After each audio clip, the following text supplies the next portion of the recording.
اعوذ باللہ من الشیطان الرجیم، بسم اللہ الرحمن الرحیم۔ سٹی 89 نیوز کے ساتھ میں ہوں آپ کا میزبان عامر شہزاد شاہ۔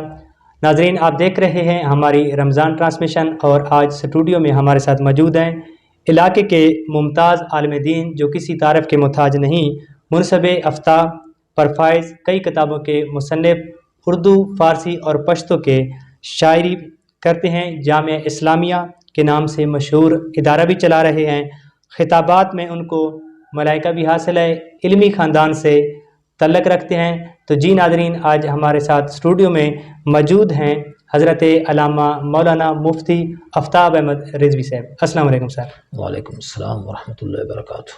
سٹی 89 نیوز کی طرف سے سر سب سے پہلے میں آپ کو خوش آمدید کہتا ہوں۔ تو سر، جیسا کہ آپ کو معلوم ہے کہ ہماری ایک رمضان ٹرانسمیشن چل رہی ہے، تو اس حوالے سے سر آپ سے سوال جواب کا سلسلہ شروع کرتے ہیں۔ سر پہلا ہمارا یہ سوال ہے کہ صدقہ و فطر کسے کہتے ہیں؟ بسم اللہ الرحمن الرحیم۔ بڑی خوشی ہوئی کہ آپ نے اس کام کے لیے مجھے یاد کیا۔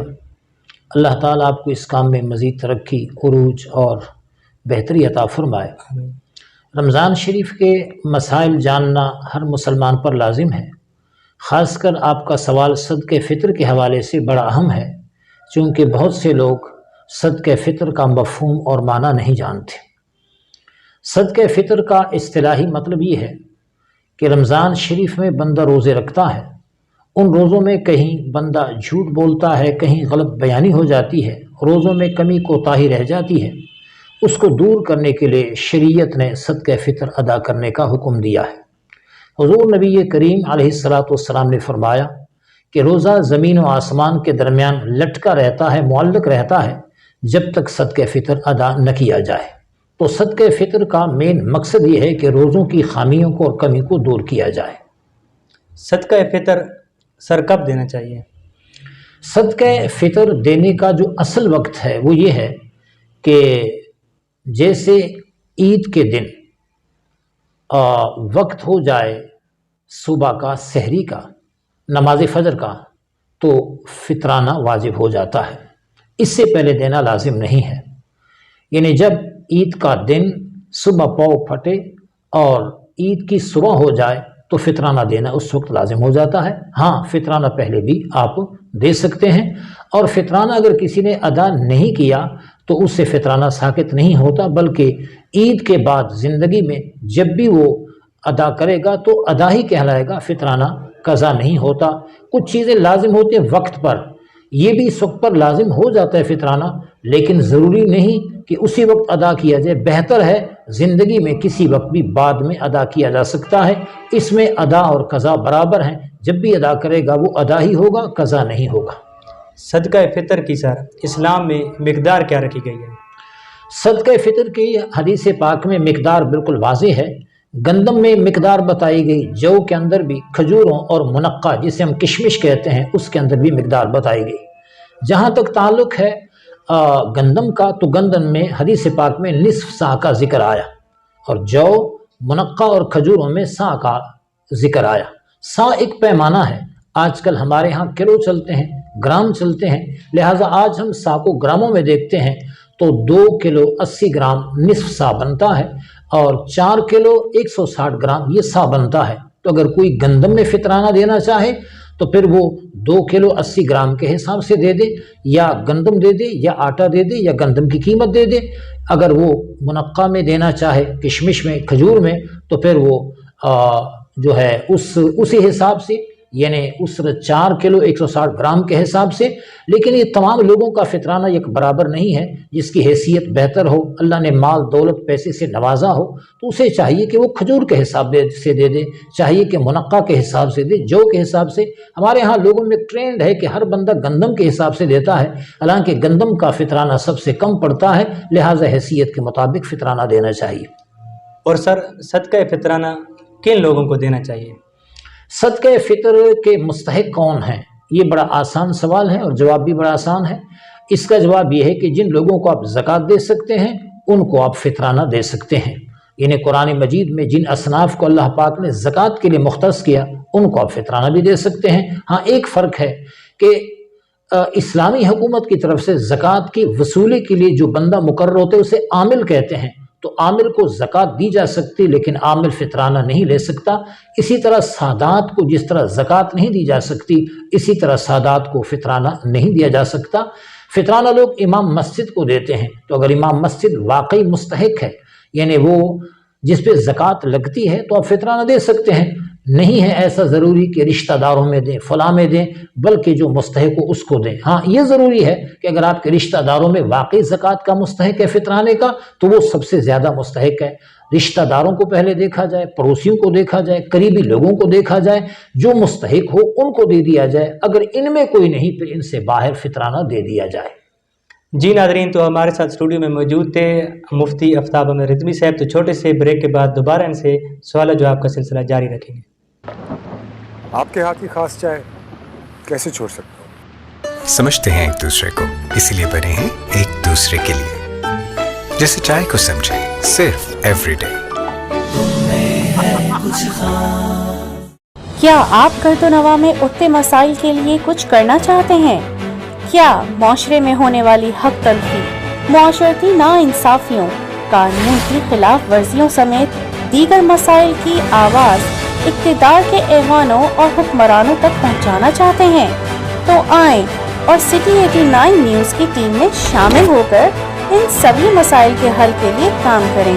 سٹی 89 نیوز بننے جا رہا ہے ملک کا سب سے بڑا نیوز نیٹ ورک، جو بنے گا آپ کی آواز۔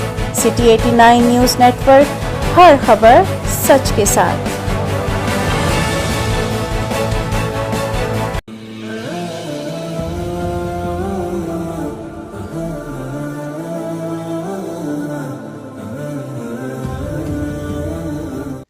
Welcome back. جی ناظرین، تو ہمارے ساتھ اسٹوڈیو میں موجود ہیں مفتی آفتاب احمد رضوی صاحب۔ تو سوال و جواب کا سلسلہ دوبارہ سے شروع کرتے ہیں۔ تو علامہ صاحب، فطرانہ کیا ہم وقت سے پہلے دے سکتے ہیں؟ ہاں بالکل، فطرانے کا اصل وقت اگرچہ عید کے دن صبح کا وقت ہونے کے بعد ہے، لیکن فطرانہ وقت سے پہلے دیا جا سکتا ہے، اور عید کی نماز سے پہلے دینا تو زیادہ بہتر ہے، چونکہ نبی مکرم صلی اللہ علیہ وسلم نے فرمایا لوگ عید کی خوشیوں میں شامل ہو جائیں گے۔ آج ویسے مہنگائی کا دور ہے اور لوگ مہنگائی کے مارے ہوئے ہیں، تو اگر آج سے ہی فطرانہ دیا جائے تاکہ لوگ عید کے لیے تیاری کر سکیں، کھانے پینے کا اہتمام کر سکیں، وہ زیادہ بہتر ہے۔ علامہ صاحب، فطرانہ ظاہراً یا پوشیدہ دینا چاہیے؟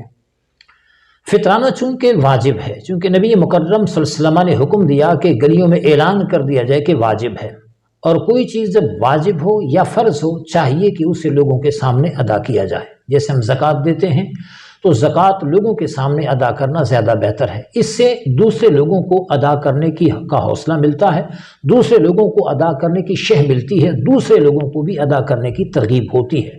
لیکن جہاں تک نفلی عبادات کا تعلق ہے، اس میں بندہ لوگوں کے سامنے ادائیگی سے پرہیز کرے اور چھپ کر اللہ کی رضا کے لیے کرتا رہے۔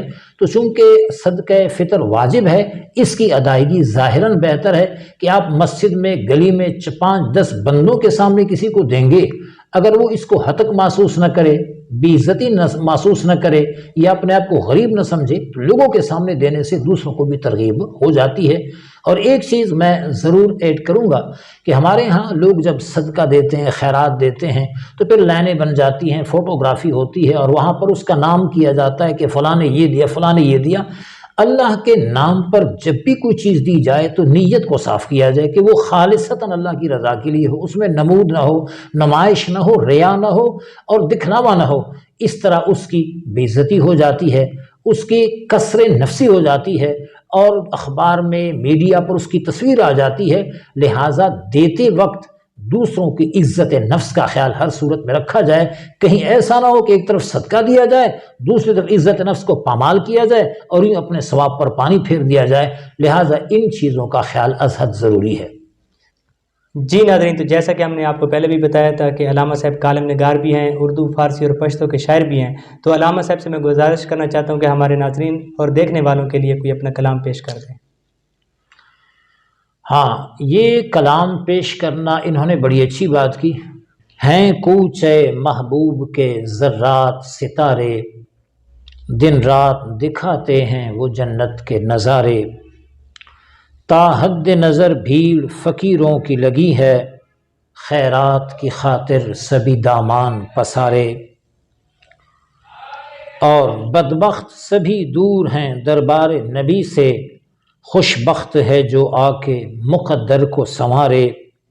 مانا کہ غریبوں کا جہاں میں نہیں یاور، ایک ذات خدا ذات نبی کے ہیں سہارے، ہیں کوچے محبوب کے ذرات ستارے۔ اور کہا ہے کہ جب شوق تصور میں در پاک دکھائے، تب ہجر کی کشتی بھی لگے آن کنارے، دن رات دکھاتے ہیں وہ جنت کے نظارے۔ اور کہا کہ سرکار سے الفت کا چمن تازہ و شاداب، سرکار سے الفت کا چمن تازہ و شاداب، اڑتے ہیں بنا اس کے سر عام شرارے، ہیں کوچے محبوب کے ذرات ستارے۔ اور کہتے ہیں کہ سرکار ہمارے ہیں یہاں پر، اے کاش وہ فرمائے وہاں یہ ہیں ہمارے، دن رات دکھاتے ہیں وہ جنت کے نظارے۔ اور اصحاب نبی آل بھی اعزاز کے حامل، اصحاب نبی آل بھی اعزاز کے حامل، اور ہیں رشد و ہدایت کے بلند بانگ مینارے، ہیں کوچے محبوب کے ذرات ستارے۔ اور فرمایا کہ بن مانگ آفتاب عنایات کا حامل، بن مانگ آفتاب عنایات کا حامل، پھر کیوں نہ سر عام مدد کو بھی پکارے، ہیں کوچے محبوب کے ذرات ستارے۔ بہت خوب، بہت خوب علامہ صاحب۔ جی ناظرین، تو رمضان ٹرانسمیشن میں ہمارے ساتھ موجود تھے حضرت علامہ مفتی آفتاب احمد رضوی صاحب، تو پوری ٹیم کی طرف سے میں ان کا شکریہ ادا کرتا ہوں۔ تو کل انشاءاللہ نئی شخصیت کے ساتھ دوبارہ حاضر ہوں گے، تب تک کے لیے ہمیں اجازت دیجیے، اللہ حافظ۔